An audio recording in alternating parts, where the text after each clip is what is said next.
Hey guys, welcome to the Iron Circle podcast interview. Today we're going to be interviewing Phil, and he is a marriage counselor, marriage expert here. And we're going to talk to him a little bit today about the relationship questions that you guys had and a few other questions as well. So I thank you guys for tuning into this. And then, Phil, thank you so much for joining us. Do you mind kind of giving us your background, exactly what you're called in your position, and how long you've been doing it, and what got you into it? For sure. Thanks for having me here. The reason I laughed is because it feels weird to even think of myself as a marriage expert, right? Yeah, Like who's an expert? Not to say I don't right. have issues in my own marriage by any means, but yes, I am a licensed professional counselor. I got my 2000 hours, my degree. I have a master's in education. I worked as a school counselor for 10 years and I'm trained in emotionally focused therapy. It's basically this idea that as humans, we experience emotion. And as a Christian, we know that we experience emotion, and emotions have to be experienced. And the best analogy I come up with is you can read a book on swimming and you can watch a video on swimming, but it doesn't make sense till you get in the water. Yeah. And you don't want to go too deep because then you have a bad experience, but you don't want to just walk up to your ankles either. And so my job is to help people wade into the water, so to speak, and do it in a Mhm. way that's challenging, but not overwhelming so they can grow. That's really good. That's really good. I like the water analogy. And yeah, like you said, you can't just read about them, you have to experience emotions. And yeah, that's a big thing for men is that we sometimes refuse to experience some emotions. And I'm sure that'll come out in some of these questions here today. For So, sure. well, awesome. Thank you for the introduction there. And I'm going to hop right into it if you're okay with that. Please.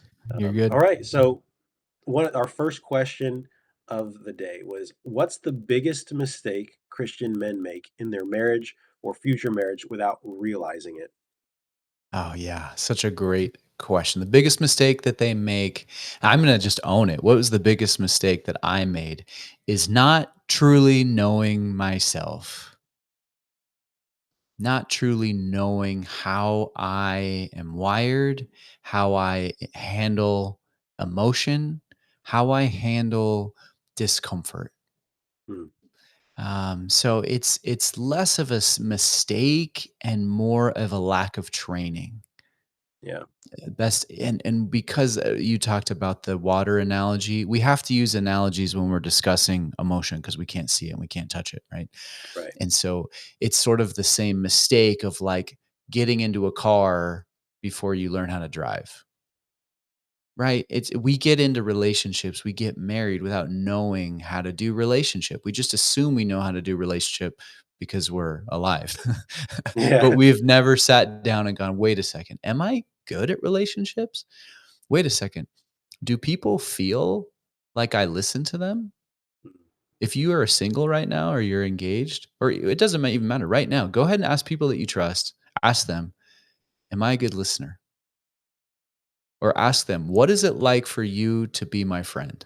Mhm. And be Yeah. honest and tell me, Honest. and Yeah. invite that. That takes humility, and then their answers will help shape you to become the man that you wanna be. That's a good point there. It's like you said, not necessarily a mistake, but it's just not knowing. And I know for me, when I got married, it was very much like, yeah, I thought I knew things the Of way I course. was. Like I have a good idea, but like you said with the water analogy, you can only get in so deep or so shallow. I had a shallow understanding in a lot of areas of who I was when it came to Mm, how I tick and what makes me do what I do. And then getting married is like, wow, I didn't realize all these things that I didn't know. And you didn't know what you didn't know kind of thing. And yeah, so, right.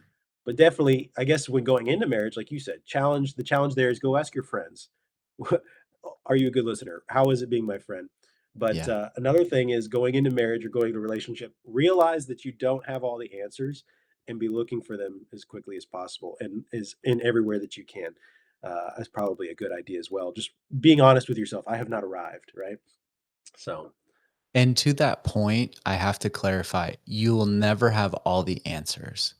right. But since it's early in the interview, I cannot stress enough, the tool that you have to learn is how to be a listener.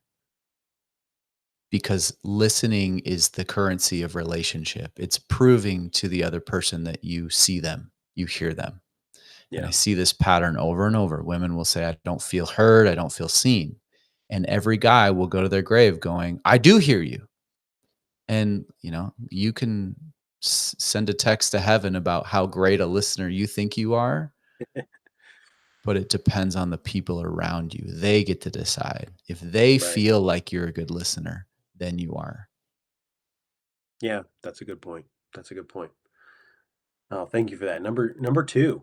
Yeah. How can a man lead spiritually when he doesn't feel spiritually strong himself?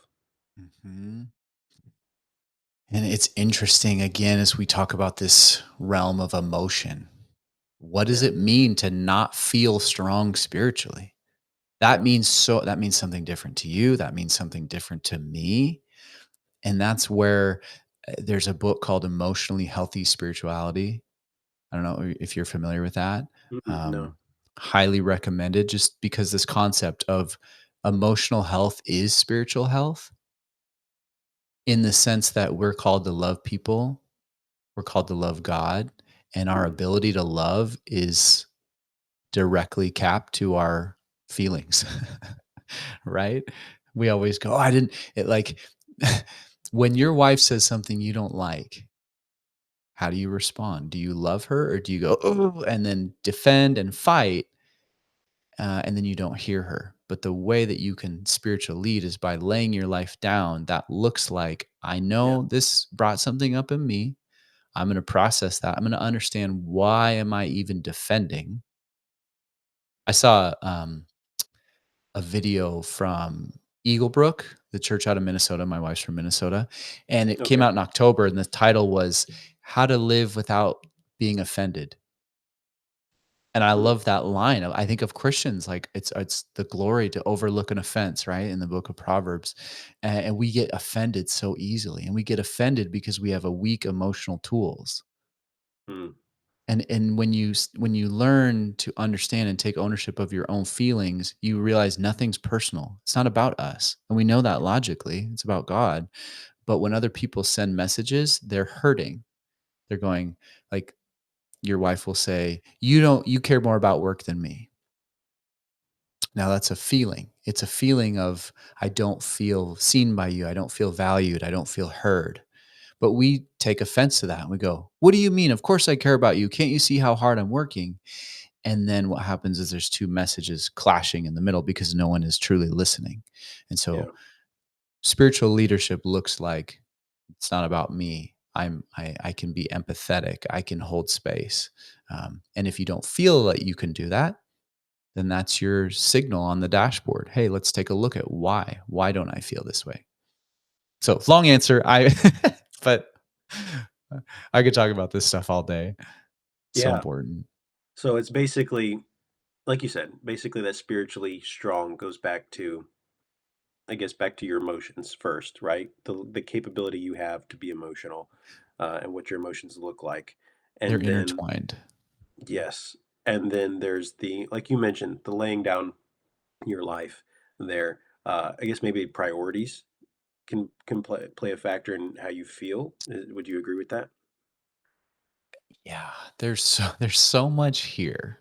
Yeah. I was actually thinking about this morning. There's that C.S. Lewis quote, like, "Don't bother whether or not you love someone. Act as if you did, and then at the end, you'll discover the great secret. You've come to love that person." Right. So there's this relationship between our behavior and our hearts, and sometimes we have to like read the Bible even when we don't feel it, because that behavior will produce the fruit and holiness that's required. Um, but there's this other part of we can't just deny how we feel either. And Yeah. so I'm going to throw this out there. This is not, theological or like a sound. This is just a thought. We're men made in God's image, right? In Genesis, Right. the line is, let us make man in our image, which is Right. interesting. If you're not aware, it's plural. Hmm. And so there's this idea of the Trinity of God in mankind. And I think God's been opening the doors for me of like, well, we have our physical body, but we also have our heart. We also have our mind. And so many times we try to like separate those two. and culture teaches us that they're just totally separate things. But it's sort of the same way of trying to separate the Trinity of God. Like they're yeah, they're distinct, they're unique, but they all communicate with each other and they all work together. And I think there's a Yeah. part of that that we deny our emotion because we just don't understand it. Emotion's kind of like the Holy Spirit. So a lot of Christians that go, Holy Ghost, Holy Spirit, I don't know what that means. I don't like it. I'm gonna just ignore him. And we cut out a third of God. And in the same way Mm. we cut out our emotions, we cut out a third of our humanity and God represented in us. No, that's actually a really good analogy there. I like that. And you talk about how we separate them all. They are separate, but they are Mhm. all connected, just Yeah. like the Godhead is. And we Yeah. know no one can find a perfect analogy for the Godhead because there's so many Right. out there, but they always are missing Yeah. some element. But I think that's true about our emotions as well, or our who we are, our being. Yeah. And it's I mean, going back to what you said about loving someone even when you don't feel like it. Well, Bible says that the two greatest commandments. What are the two greatest commandments? He said, "Love the Lord thy God with all thy heart, your mind, your soul." Mhm. And then he said, "And love thy neighbor as As thyself." yourself. And it says, "On these two hang all the law and the prophets." Everything else will take Mhm. care of itself if you can master these two. Now, the Yes. reality of us mastering these two on earth, I don't know if we'll ever master it, but we can always strive for it. And I think that that speaks a lot about, I may not feel like this, I may not feel like reading my Bible, but I do it out of, hopefully not out of obligation, is more like I do it out of my love for Christ. I do it out of my love for the Lord. And of course I know this is Yeah. going to help me. And I think yeah, taking all these answers together with your emotions. Don't ignore it and pretend like it doesn't exist, because that's not going to help. And like you said, you're cutting off a third of you right there. I Yeah. realize this is how I feel, but here's what I'm going to do anyway, kind of thing. And this will help. Yeah. And I think I've been following a lot of business mentors online, and one of them is talking about like tactical definitions. Like, how do we define the behavior? And so that example, I don't feel like reading my Bible, but I know I need to. Let's take, I don't like Christmas time. I don't feel like entertaining my in-laws, but I need to, right? Yeah. And so that's how where most people stop. They say, "Well, I shouldn't feel this way, so I'm just gonna do it." And to be clear, the behavior is important, but tactically, if you're listening to this, when you say, "I don't feel like reading my Bible," I want you to ask, "Well, why not?" Mm. I want you to ask, "What is that? What is it like for you when you think about reading your Bible?" I want you to pull on that thread because you might be surprised what comes up. You might go, "Well, it's boring." I go, "Okay, well, why? Why is talking to God and reading about God boring?" Mm. And well, maybe I don't know where to start. Oh, okay. So maybe you're not bored. Maybe you just are confused. Maybe you need help. You need guidance. Or why? Maybe, okay, well, I had a bad experience with church and the Bible was, oh, so that's where you're connecting, a religiosity and legalism from your earlier church experience. And that's subtly taking over into when you think about reading your Bible today. Oh, Mm. well, let's look at that. And so pausing, asking, why? What is this that's coming up for me? And then Yeah. translate that to the in laws. Why? Why do I feel this tension in my chest when I think about them? Oh, well, I feel like they're going to say something offensive. Okay. Well, what happens if they do? Well, I just get angry and I don't know how to handle it. Oh, so maybe you're saying you don't have tools. And nobody likes being in a position where you don't have tools and you don't know what to do. Is that what And then you just keep pulling that thread. That's good. Getting down to the foundation, the crux of the issue. We because you're saying based on that example, we like to treat the symptoms and put a band-aid on it, but we never get down to the roots of it and figure out what's causing this and let's deal with it from the bottom up. Yep. Yeah, good, good. These are good answers, and we're only 2 questions in. All right. Uh, number 3, what are the most common things that quietly destroy marriages long before divorce is ever mentioned? Oh yeah. Um, what are the things that quietly destroy marriages? So divorce doesn't happen overnight. Sometimes you can think of relationships as a collection of deposits and withdrawals, right? A lot of men don't realize they're taking withdrawals. Um, until it's too late. And then their wife has served them papers or they're moved out or whatever, and they're just blindsided. And it's such a common pattern. And it's so sad and so tragic. It doesn't have to be that way. And so basically, it starts with today, because today is all we have. Yeah. And today, go to your wife in humility, or your partner, your girlfriend, or whatever, and say, hey, how are we doing today? How are we doing relationally? How are you? Like, I love, what is his name? Not Gary Smalley. Yeah, Gary Smalley, The Love Languages. What is his name? Oh, I don't know. There's an idea, love languages, super Mhm. popular book. It talks about the 5 love languages. Are you familiar with that? Yeah, I've heard of it. I don't think I've ever read it though. So the concept is that people give and receive love in different ways, Right. which makes sense. And Yeah. some how I feel loved is different than my wife, and that could even change depending on the day. But the idea is that there's acts of service, physical touch, words of affirmation, gift giving, and quality time.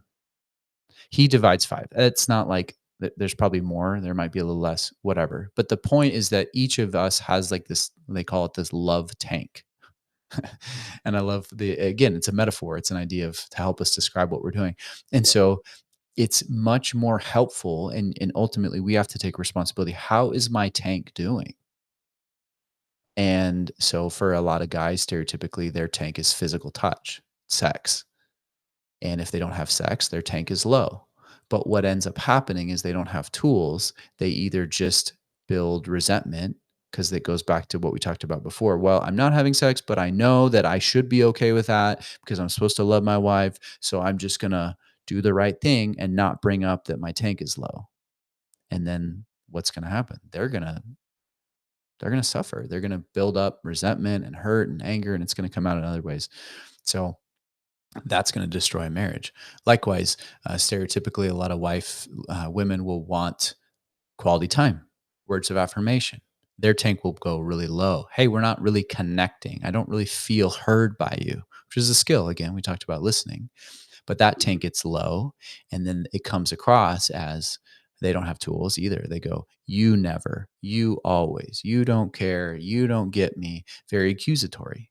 Without realizing it, a lot of men will defend against the perceived accusation. And then the what is Dave Matthews? The crimes between us grow deeper. Mm. It's the thing Yeah. until you find in humility a common platform, a common language to go, oh, that's how that feels for you. That makes sense. And that's how it feels for me. There has to be room for both. Yeah. I think that's super good right there. That last part you said, there has to be room for both. You can't negate and shove off your wife or your fiance, your girlfriend, whatever they're feeling because I also feel this. It has to be it can't be an either or. It needs to be a both and it needs to be balanced in the way you approach that. Like you can't be like, well, sure you do, but I, and then just get in and go straight into you. You need to recognize and take time to listen, like you said. And that's where the training comes in. That's where it's you're learning to swim. Most of us are standing in the water and we're fine. We're okay. Whatever. This is great until a wave hits us. And that wave is our wives saying, God, I just feel overwhelmed. Like there's too much around the house and you're not here. And we're not prepared. And our Mm, nervous system, it's literally a physiological response. This is why the difference between feelings and emotion, your feelings are how you feel, your chest, your stomach, your neck. And a lot of guys go, whatever, that's woo woo. And then I respond, well, how do you know you're hungry? Well, my stomach growls. Yeah, right. How do you know you're tired? Well, my eyelids are heavy. Right. There's a physiological component that goes back to what we talked about with the Trinity, right? This idea. So, anyway, so you're standing in the water. Your wife says, I feel overwhelmed. I feel like you don't do enough around the house. We're not prepared. Physiologically, our nervous system rises up because it feels like an attack. We defend. It's tightness in our chest. We get hit by a wave and we just go into survival mode. I got to get through that wave as quick as I can just to get back to normal. And unfortunately, the way we do that is not by learning to swim, not by boogie boarding down the wave or mhm. having fun or going under. You know, like when you get hit with a wave face first, it's terrible until you learn to like go underneath it. And then you're like, whatever, it's no big deal. Um, you get hit. And a lot of men, it's like I get hit by saying, by justifying, by proving to my wife why I do all the things. I try to make her not feel that way anymore. Or I run away and I slam the door because inside physiologically it feels too intense. And I feel for you guys. Like that's a real thing. But you have to figure out a way to learn how to swim. You have to start tracking it. You have to start going, ooh, my wife just say something. I'm starting to feel like a little wave coming. Okay. Now what do I do? Uh, all right, I can do this. You get used to it, and then you work your way up. A lot of us, you take the scale 1 to 10. 10 is the blow up or shut down moment, right? Mhm. When we do the worst thing we never said we say we would never do. We get to a 10, and then we have the aftermath and the fallout. And we're like, God, I'll never do that again, and God help me never to lose my temper again, and God, and then what happens? We do it again Mhm. because we're at a 10. And so it serves you so much better to track, well, when are you at a 5? Because when you're at a 5, you can still do something about it. And when you're at a 5, you can tell your wife or whatever, hey, I'm starting to feel my nervous system activating. I need a break. I care about you and I need to like process this before I get upset. That's good. That's good because, like you said, yeah, a lot of people will ignore it, push it off, and deal with it until they just can't anymore, and they hit that 10, and then it's too late. So Yeah. that's a really good thought. That's a really good point. Um, yeah. Okay. Um, yeah. I'm just like Tell thinking me if about. tell me if this is too much. I know this is No, like a it's not fire too hose. much. I'm just like I'm working through it, and even in my own Mhm, life, I'm like, mhm. here's where this is applicable. Here's where this is, and I think a big Oh thing for yeah. me, I'm like when it comes to like the I don't feel this way, and I hear that, I always try to answer it back when the way I shouldn't. I try to answer it back with logic, reality, the facts, and I take the emotion out of it. And it's like, Uh-huh. you may feel this way, but this literally is not it because here are the facts. And Uh-huh. in doing so, I don't make anything better when I do that. I just make Yeah. them feel less hurt, my wife feel less heard, less Uh-huh. understood, and Yeah. feel like she's and then to a point where she feels like she shouldn't even bring it up. And that's only gonna Mhm. make things worse. And I have recognized that for sure. And my wife and I both like I'm working on this wife. Yeah, help me out with it and things like that. So that's something that I've definitely noticed is I tend to be a very practical, pragmatic, factual person, and I don't let I I have to yeah. So I work on that a lot for myself, but and I'm sure there's a lot of other men that are going to listen to this that are going to have a similar experience. Yeah. And this is so applicable in ministry too, Yeah, just for because people want to be heard. And like just because you know Jesus doesn't mean you're good at relationships. right. Like if everyone just got saved, like we would still have a lot of problems because we still Hmm. need tools. And every church I've been in, so I finally realized there's no such thing as like a steady church. Churches are always evolving and people are coming and going, and that's just normal. And it doesn't have to be so hard. There doesn't have to be this threat of drama of church splits or Yeah, personnel things. There's just a lack of tools to go, I can hear you. I don't have to agree with you, but I can empathize. That's what we right. miss.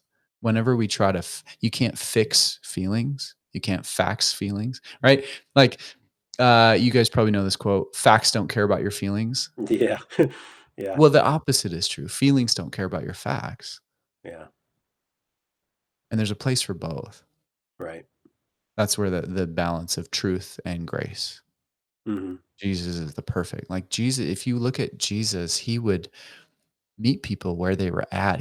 You know, good teacher, what do I have to do to inherit the kingdom of God? And he's like, why do you call me good?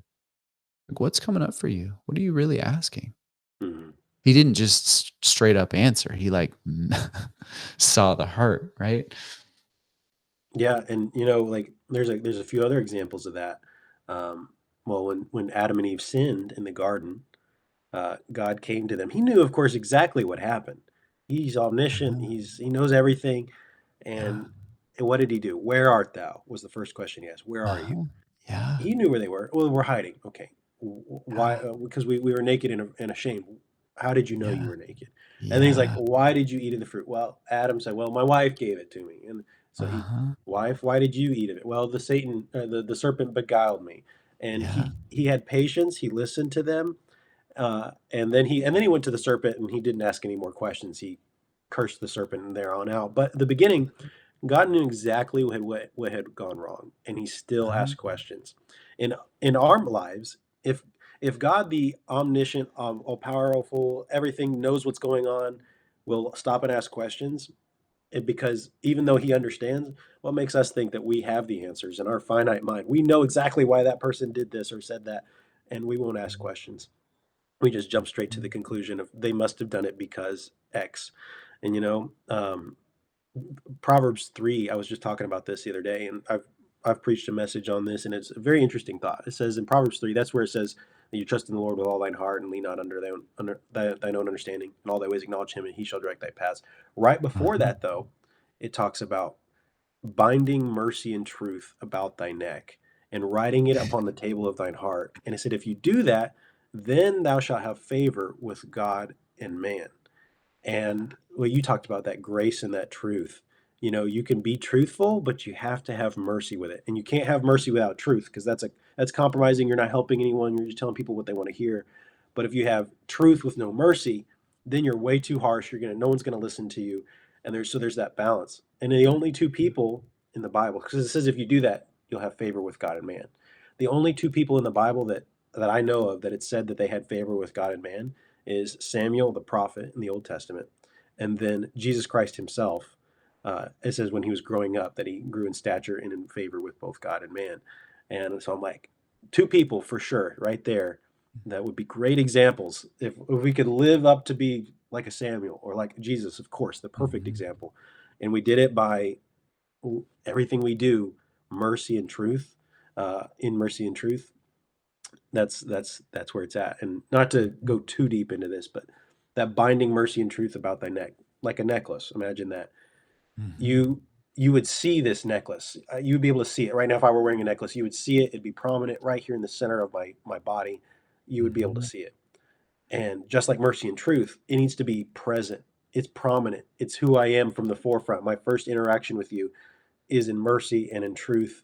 It's evident in who I am and what I say and what I do. And then it's etched on the table of your heart, and that it is a part of you. It is who you are to be merciful and to be truthful.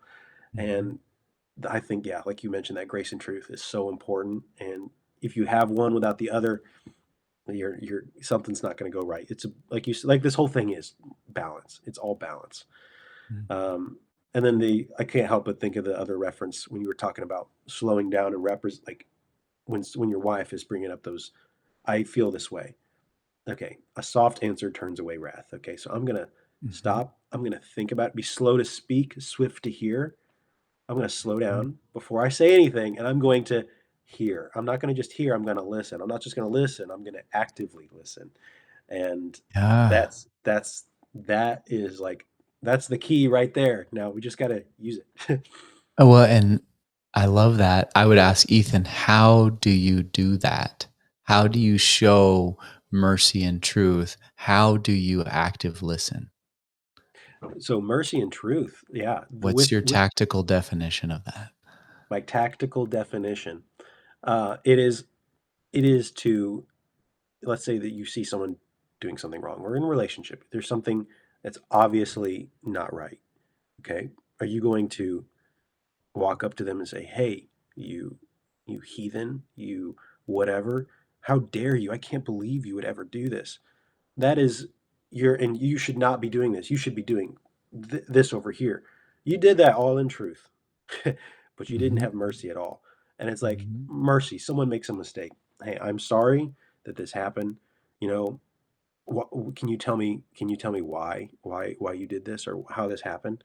Let them Yeah. answer. Like God asked, what happened? Let Yeah. them answer. Listen to their answer. And not just listen to their answer, listen to the reason of their answer. Okay, I don't know. I got angry and I couldn't help myself and I just reacted. Okay. So out of a moment of weakness, not who they are, but in a moment of weakness, they they had this initial response and they regret it and they wish they didn't do it. They wish they could take it back. Okay. And this is where you're listening to what that is. And then mercy comes in. It's like, look, I understand why you did that. If I were in that same position, I probably would have, or if there's that empathy that you're talking about. And it's like, look, this, I understand why you felt this way and why you did this, but we really shouldn't do it this way. And look, can I help you? Like, let's make this better. And Mhm. here's what the truth is. Here's what we're supposed to do. I work in the children's department at my church. I'm the children's pastor there, and just last week I had to send a kid home early because he punched another kid. And I was like, we can't have this. And I asked him, okay, why did you do that? Well, he made me mad. He did X. Okay. So I'm like, so you punched him after that? Yes. Do you think that was the right thing to do? Took a second. No, it wasn't. Okay. What do you think you should have done? I probably should have told a worker. Yeah, you probably should have told a worker. And then I asked him a few other questions, and I said, "Look, do you think so? Is it okay to hit other kids? No, it's not. Okay." I said, "Look, because of this, I have to do something. I'm in charge here. I have to do this. I have to do something because of what you did. I can't allow this to happen here." So I said, "Today you're going to have to leave children's church early because you hit somebody." Okay. I said, "I like having you here. I want to have you here, but I can't allow this behavior. Do you understand?" Yes. They did not like that answer, but they understood. And I'm like, "Look, I want you to come back next week. And then next week, if you can do this without, and we don't have these problems, it's going to be a great Sunday. We're not going to have any issues. It's going to be great." And that was kind of my way of, I don't know if I have a definition, if you will, a tactical definition to put into words. But in practice, that's what it looks like, with just taking that time to slow down and not be so harsh about it, but still be truthful and Mhm. show that. And then that next week, that child came and we had a great Sunday and everything went Mhm. great. We had no issues. So I don't know. I hope that made sense. That was my long answer for a No, technical definition. it's great. I love that example. You showed patience, calmness. You were regulating your own nervous system. You were Mhm. at like a 5. You knew that you weren't just gonna go in and yank that kid out and right? And so you were calm, that's the first step. You then ask questions. That's another tactical. Curiosity, open-ended question. What happened? Help me understand. Rather yeah, and so, that's good. And I think there's more on that thread to pull. Um, he made me angry, which is really interesting. What other emotion do we use the language of "I'm mad at you"? "I'm sad at you." "I'm happy at you," right? It's Right. interesting the language we use, the pronoun or proverb, right? Prepositions. And so, um, it's just interesting how language even shapes that. And so it's worth going, well, what made you angry? Are you like, were you really angry? There's where we have a limit of words that we even use to describe how we feel. Most of Mhm. us have 4 words. I'm sad, I'm happy, I'm angry, or I'm afraid. Yeah. But those don't always cut it. Um, there's this app I share called How We Feel, and it has this thing called the mood meter, and it divides emotion into high energy, low energy. I love that term because people even use the phrase positive and negative Mm. emotion. You heard that? Yeah. I think subtly that can creep into, oh, I'm feeling a negative emotion. Well, negative means bad. Therefore, I'm bad or I shouldn't feel this. And that's how Mhm. the enemy keeps us stuck. The emotion itself is just, it is. We don't have control over that. I don't choose to right now, I'm going to feel nervous, right? But it Yeah. comes up. It's my part of my humanity signaling to me that something's going on. So then I acknowledge that this is uncomfortable. This is unpleasant, but it's not bad. It's unpleasant. And then I go, what is this? Because then if I can name it, then I'm that much more. Maybe he felt overwhelmed. Maybe he felt embarrassed. Maybe he felt Yeah. afraid, right? And in those, then it makes more sense. Oh, well, if you felt afraid, I could see why you would punch. I'm not saying that punching is okay, but let's walk through what other things can we do when we feel afraid? What was that like for you when you felt? What other times have you been afraid? How did you handle it then? Right. And just going back to the analogy of swimming in the waves, Yeah. like so many of us are little kids punching and Hmm. we get hit by a wave and we respond by like thrashing around and grabbing onto the lifeguard. And then we're told, well, don't do that anymore, right? You know, that's not. And we're like, yeah, I get that.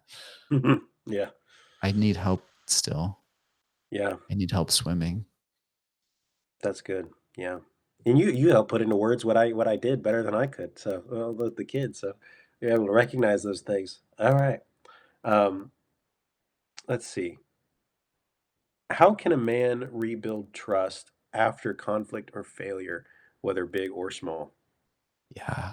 It's a beautiful question because it plays into the same deposits versus withdrawals analogy, and it also plays into the present moment. Trust is built in deposit interactions over time.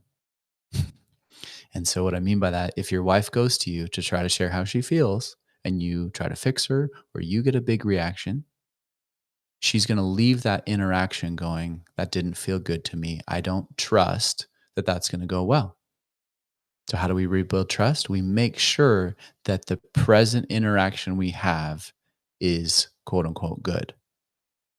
That doesn't mean we have to agree. That doesn't mean we get to the bottom of it. That doesn't mean we totally, fully resolve whatever it is. But we go, I want this interaction to be regulated and calm and respectful. If you think about as kids, why don't we tell our parents things? Hmm. Yeah, because you're afraid how they're going to respond. Yeah. We're afraid they're going to get a big reaction. They're going to lecture us. They're going to judge us. So what do? We don't. Yeah. It's the same with our spouses. Why don't they tell us things? Well, I don't want you to get a big reaction. And so that's what we have control over. That's how we rebuild trust is taking ownership of our behavior to go no matter what comes through that door, no matter what response comes out of my wife's mouth, I can be calm and regulated. I don't Yeah. have to like it. I can defend myself. I can say, "Hey, I'm having trouble hearing what you're saying when you phrase it that way. Can you say it again?" This isn't about being a doormat, but that's how trust is built, consistent interactions over time. Consistent interactions, like you said, like you may have messed up in the past, but you have a chance now. And if they're And willing that to if they're willing to yeah, bring it up again, this is your chance yes. to start over and do it right. Well, and that is where we're getting into a little of attachment theory and nervous system responses. I'm going to give you a brief overview because it applies to this question. In summary, one person's fight or flight response, one person's response to conflict is I want to fight. I want to tell you how I feel. Because if I can get you to understand, then I'm okay. The other person's nervous system to conflict is flight. I don't want to talk about it. I want to get out of it as soon as I can, in short. And those two people marry each other, Yeah. right? And so take this example when there's infidelity. Um, one person cheats, and that person's nervous system is, I want to get out of it as soon as possible. The other person's nervous system goes, today, I still feel a lack of trust because of what happened in the past. Mm. And in order for me to build trust, I need this present experience to go well. But they don't have the language for that. They don't have the understanding. This person who did cheat feels threatened by that. Why are you bringing that up now? I said I was sorry. I'm never going to do that again. And they nervous system rises up to defend. And what ends up happening is then this person goes, you're not hearing me. You're not getting it. I can't rebuild my trust Mm. because you're mad at me. You're just defending. And then this person goes, I'll never make you happy. I'll never get you to believe me again. I'll always be bad. And that cycle just continues around and around. And it's so sad. Yeah.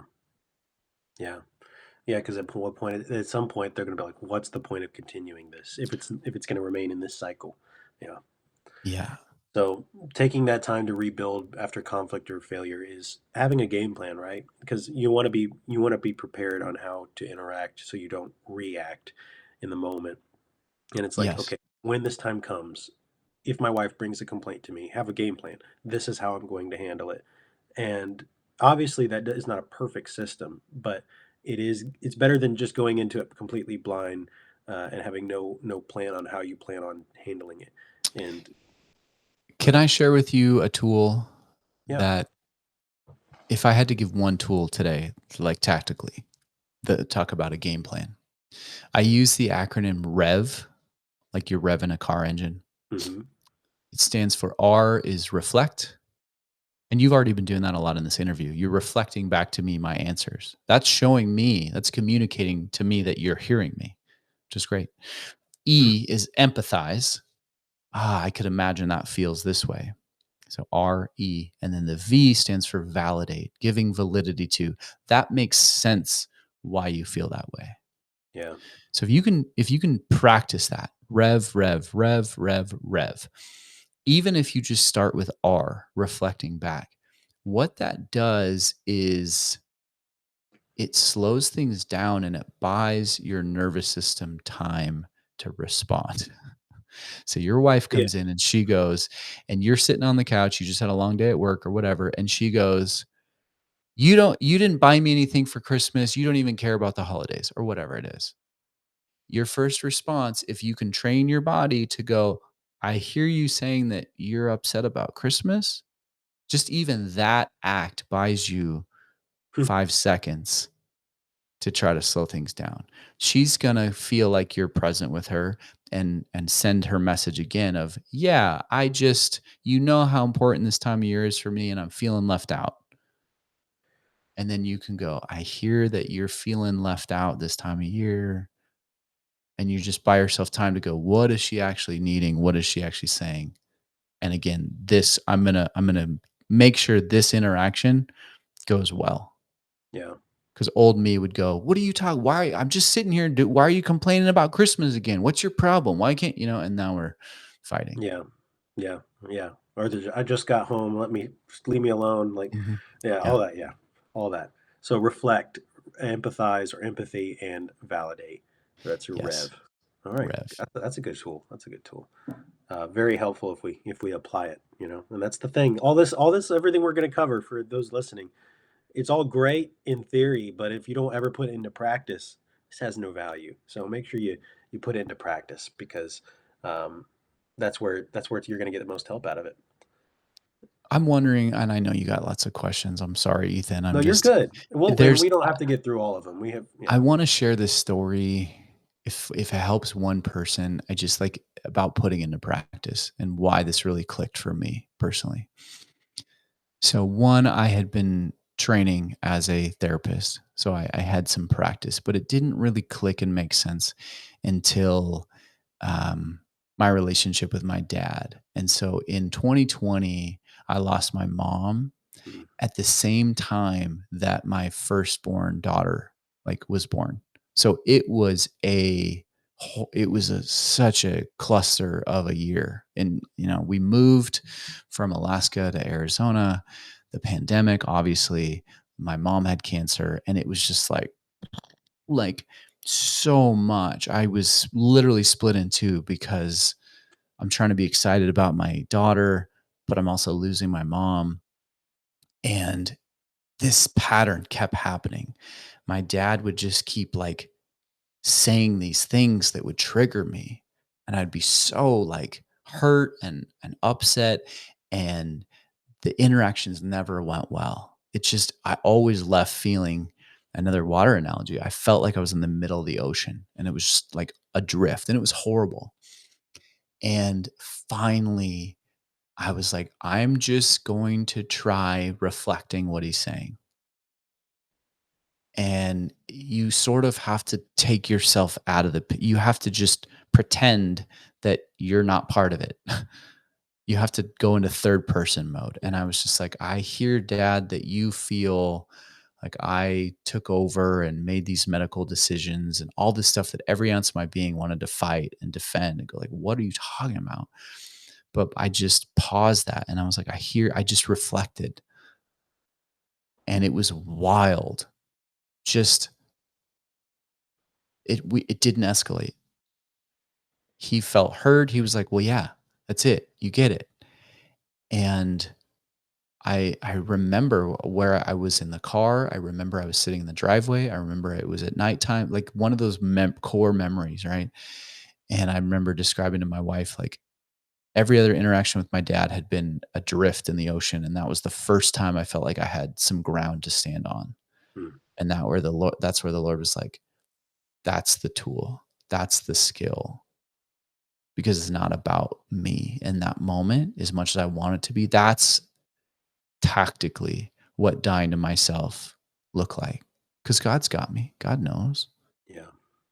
But I needed, in that moment, I felt like I needed my dad to know, my earthly dad, and that was keeping me fighting, and it was keeping me immature in a sense.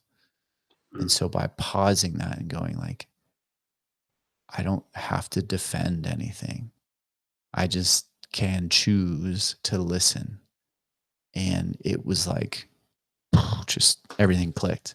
And then I started seeing that with my wife, with coworkers, with people on the street. Like, you'd be surprised. We have so many small groups like church Bible studies, right?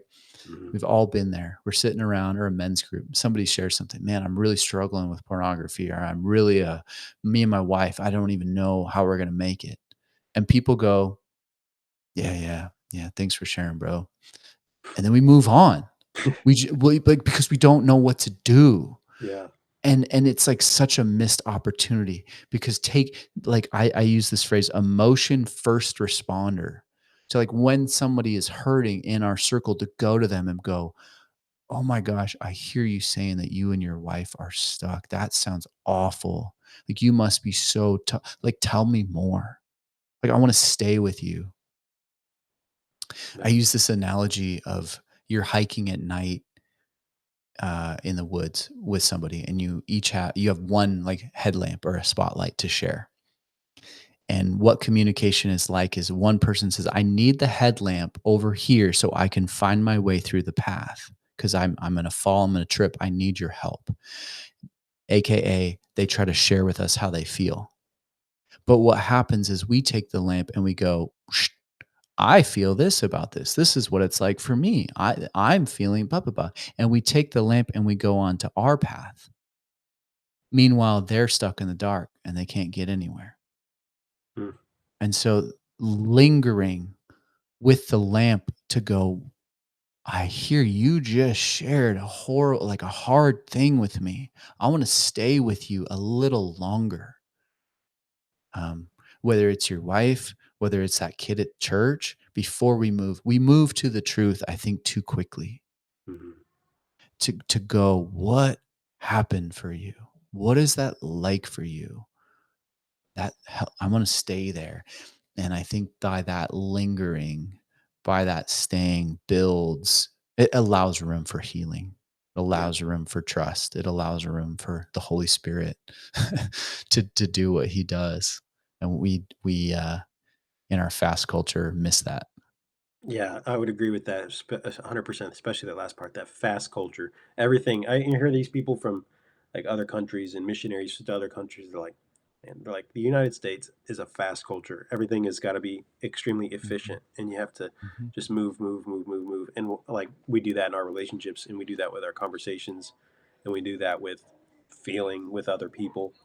And I think, like you said, it's just a lack of knowing how to handle it. And it's like you said, we think that we know what we're doing just because we're breathing, but this really is a skill set yeah, that we have to develop. So it's okay. yeah, You're going to be a little clunky when you first start out. You may not yes, say the right things, but the point is, yeah, you're doing it and you're trying yeah, it, yeah, and just that alone, that being present with someone, and even though you don't have the words to say, but saying, "Hey, look, I'm sorry. I'm really sorry this happened to you, or this is you're that you're going through this. I'm not sure what to say. Even if you were to say it, be blunt like that, I don't even know how to help you. They're still Mm, going to appreciate that more than if you just said, "Good story, bro," and move on. yeah. Yeah, that's super important. And like you said, with the flashlight analogy is going with them. And I think we've all been, I think we've all experienced where someone has taken the flashlight or taken the spotlight, and instead of helping you down your path, they just pointed back, "Hey, look, I went through this over here." And I think of a time specifically when after my wife and I had a second miscarriage. This one was more public knowledge because we had just announced that we were having the baby, and then a week later we lost the baby. Mhm. But with that, I remember a lot of people trying to like comfort us and pray for us and things. But I remember one guy walked up to me and he's like, "Hey," and he's much older than me. And he's like, "If you want someone who's been there before, uh, come talk to me." He's like, Uh-huh. this was like his. They had a situation 40 years back before I was born. Uh-huh. They had, Yeah. and there was like ours was much worse because, Yeah. and he went down the path of how their experience was worse than mine, and Oh. because of that, they could help me, and I'm like, Oh. I knew where they were coming from, but I'm like, Yeah. that did not help at all. And then someone texted me Uh-huh. right after we like it was made public that we had lost the baby. Someone said, "You haven't lost anything if you know where it's at." This is basically saying the baby's in heaven. Uh-huh. Yeah. Like I know Yeah. that they meant well, but that Yeah. is not how you do it. And I think those, Uh-huh. especially that first example of just like, you need to not like, I know exactly what you're going through because and then go into a whole story mode, okay? That's Yeah. not what it's about. And Yeah. I think there's a balance, and maybe you could speak to this, but there's a balance of like letting someone know you know what they're going through, but without oversharing and making it more about you than you are with them. I think sometimes it's appropriate to share like, I know what's going on. Like for example, with a miscarriage. I think it may be appropriate at some time to say, "Look, hey, I know the pain that you're feeling because I've experienced this too." But at that point, I don't know that balance of like, I'm not focusing on me anymore, but I want to focus on you. Do you know of any kind of balance with that? Yeah. When it's appropriate, when it's not? Yeah. Well, first of all, thank you for sharing that, Ethan, and being vulnerable. And I can just imagine, right? You're on staff trying to do your thing. Well-meaning people come up, and there's probably a moment where it's like, "Oh, maybe this guy can help me." And then he dives into how it was harder for him. He starts comparing, and like, what a gut punch. And then somebody else going, like, well, they're not lost because you know where they are. And that's like when people say, well, God is in control and God has a plan. And you're like, I that's know that, where but so yeah. many Christians and people are hurt because they're in emotional distress and they're told, just pray about it. Yeah. And it goes back to that. I know I need to read my Bible, Mhm. but I'm in pain. Yeah. And so your question about what's the balance is if there's 10 times, 9 out of them are, what is that like for you? Because I have no idea. Maybe as you get really confident and good at these skills, then you'll be able to discern. And that's where the Holy Spirit can lead you into self disclosure. That's the clinical term, right? What it's like for you. Um, but it's humility to go, just because you're experiencing a miscarriage and I experienced a miscarriage. So I have no idea what that's like for you because I'm not you. I don't know Right. what, or if you lost a parent or I lost a parent, I have no idea what that's like for you. Yeah. No, and so that takes humility. That takes that curiosity to go, I don't know your story. I don't know the context. I don't know how close you were. I don't know what was going on. I don't know what supports you have in place. I don't know. And so as soon as you start saying, yeah, I felt this way. Mhm. Well, meaning as soon as you say I, you're taking the headlamp away from the person. And Yeah. so you stay present and you go, that's where you rev the person. Oh my God, reflect. I hear, wow, you got a lot going on, and empathy. I can imagine. That's why I love that phrase. I can imagine, because sort of a knock on the door to invite you into empathizing, I could imagine that that would just feel like such a gut punch or such a, and that's where you got to draw on the words. Angry, sad, afraid, those don't really fit. I could imagine that feels overwhelming. You gotta build Yeah. up your repertoire and then validate like, oh my gosh, that of course that makes so much sense. Like you literally just announced this. And then a week later, like you're shocked, you're blindsided. Like you literally got hit by a car. Yeah. And if you use that analogy, oh, I got hit by a car too, but mine was way worse, right? Because like it's like sometimes I swear, right? Because I think swearing helps express emotion in a way that we sort of limit ourselves. But it's kind of like screw you, man. Like what? Because that gives words to the anger of like you don't get it. I just got hit by a car. I don't need you to tell me how your car accident was worse than mine. Yeah. Yeah, and I think, like, you would agree that most people do it for 2 things. 1, because they don't know what to do. 2, Mhm, they think it helps be mhm, able to say, like, "I can relate," and mhm. it's, like, proving, "Hey, I can help you," or, "I'm trying to help you, and because I can relate," and it's like, they're trying to find that bond, if you will, with that. Whereas the bond isn't necessarily it's not really needed at that moment. Well, it's totally well-meaning. And then it goes back to men and our relationships with our wives. Most people, I believe, have hearts in the right place. They wanna do the right thing, but they don't have the tools. It's a Yeah, skill deficit rather than like a heart deficit. right. And so it just takes humility to go, like, and it goes back to the love language, right? So Yeah. often, like, well, I feel better with physical touch, therefore you feel better with physical touch. Mm, So when my wife's hurt, let's give her a back rub.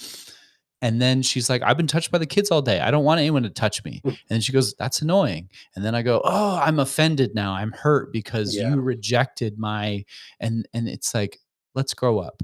Let's be mature men. mhm, Let's go. This isn't about me. This is about you. And I want to keep it on you. And I want to, in humility, go, how would you feel comforted right now? yeah. What It's works like for you? it's like I joked around with my wife before and after, but when she went to go give birth to our daughter, um, last year, I was, like, sitting in a chair that didn't have any back support, be like, "Hey, man, my back is hurting." It's like, Mhm, this is not what she wants to hear right now. It's not mhm, about me. It's 100% about her right now. She's giving birth and just kinda making mhm, those like, I'm like, "Yeah, Brooke, what do we get in there? I don't have back support. You know, I hurt my back earlier this year. You know, I think mhm, I probably need some back support or sleeping on the couch for 2 days." You just don't talk about you. Like, man, my wife's going through labor. It's like, man, I'm hurting. My back is hurting. It's like, yeah, me too. That couch last night I slept on was horrible. Not the time. Just yeah, no. It's like I couldn't well, and imagine. Yeah. And to be clear, like, there's nothing wrong by you saying your back hurts, and Right. depending on the context and analogy, that might be the assumed, you're making a joke that's intentionally ironic, like, that may be comforting to your wife. Like, every Yeah. couple's gonna Right. have their own form of communication, so it's not a hard and fast dogma. It's like learning to read, um, the Yeah. Read the emotion. room. Yeah. Read the room. Read the Read the room. emotions. Mhm. Yeah. Mhm. Yeah. That we spent a good time on that one. I enjoyed that point. I've enjoyed all of them so far. And I don't know how much time you have. I have about 10 more minutes. Okay, okay. Let me try to pick out Sure. some questions that we wanna get here. Um, I think okay, this was one in particular that I know was asked, so, um, let's do these 2 or 3. How does a father help his children love their other parents? So this is like a split home, maybe they have Okay. step-parents now. Yeah. How does a father help his children love their other parents while still grounding them in biblical truth? I think to give you some context behind that, I think that, one set of the parents aren't spiritual, they aren't Mhm. Bible-based, church-going, uh, but the others are, and they wanna make sure that even still then, their kids hold to that Bible truth, but don't resent their other parents or disrespect, and Mhm. so, yeah, how does a father help his children love their other parents while still grounding them in biblical truth? Again, I have to be aware of if my only tool is a hammer, every problem is a nail, but I still look through things through an emotion lens. And so how do you help your kid love your other parents? Like, you love the other parent first, You also acknowledge your feelings. You don't have to like what they're doing. You don't have to like their choices. You could have a fear if they're not saved or not. Like, you're allowed to feel that. And then when your kid says something like, man, I'm just afraid of mommy not being saved, you meet the kid where they're at and go, oh, like, I hear you saying that you care about mommy, huh? I do too. And it is kind of scary when we talk about Jesus and mommy's choosing something different or whatever. Like, you can still validate that emotion. That doesn't have anything to do with not loving this other parent. Love is expressed in emotional freedom. We get into trouble when we go, I'm bitter and resentful at this other person, therefore I'm going to talk poorly about them. Yeah. Mom is so immature. Mom is making bad decisions. Well, you don't you don't know that. Let's calling the kettle black a little bit. You Hmm. can say, I feel very torn. I worry about mom because I care about her. Yeah. What more loving thing could you say to your kid than that? Yeah. I care about mom and I want her to be happy and healthy. Yeah. You're leading by example. With if you want your kids to be this way and feel this Yes. way about someone, Yes. do the same. Yes.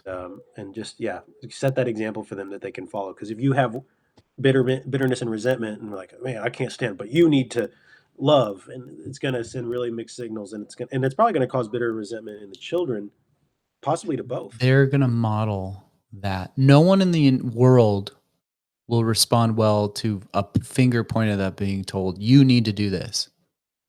Yeah. Yeah. 100%. It The do as I say, not as I do does Right, not. Yeah. right. That yeah.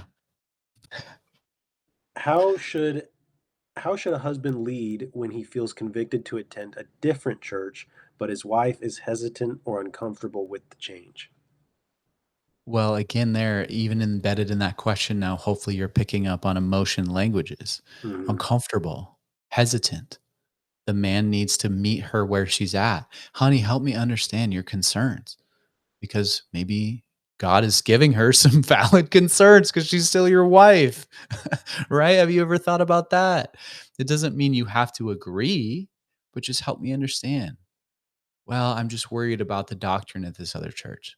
Oh, I care about doctrine too. Help me understand what's coming up for you. Embedded in that question is an opportunity to be an emotion first responder and meet your wife there. But I guarantee you, if you take the route of, I'm the man, you need to submit to me, we're going to go to this church, it's not going to go well for you, even if 30,000 foot view, that church is the correct one. Yeah. Yeah. Goes back to that handling, like that reflect, empathize, and validate. It's like, I understand that this change may be hard for you, and these are your reasons why you're hesitant, and recognizing those things and using that. And help me. And that's again, replace concerns or with trust. How can I help you feel more confident in this change? Yeah. What would help contribute to that for you? Yeah. And you might even get some tangible answers, things that you can, roadmap, if you will, You're right. in that Well, situation. I want to listen to some more. Or, well, yeah, That's good. That's good. And I think one other question for sure that I wanted to sure. get asked was, Yeah, yeah. um, how can a man guide his wife spiritually without pressuring her, forcing decisions, or creating conflict? And I think a lot of our other questions have already answered this one, but I'll Right. leave ask you this. Without pressure. Well, are you feeling pressured right now? Well, yeah, you're just thumping me over the head with the Bible. Rev that. Oh, even right now, it feels like I'm hitting you over the head with the Bible. That probably doesn't feel good. And yeah, I guess I have been a little loud and passionate. I'm sorry. That probably doesn't feel good. How can we have this conversation in a different way? See the difference? Hmm.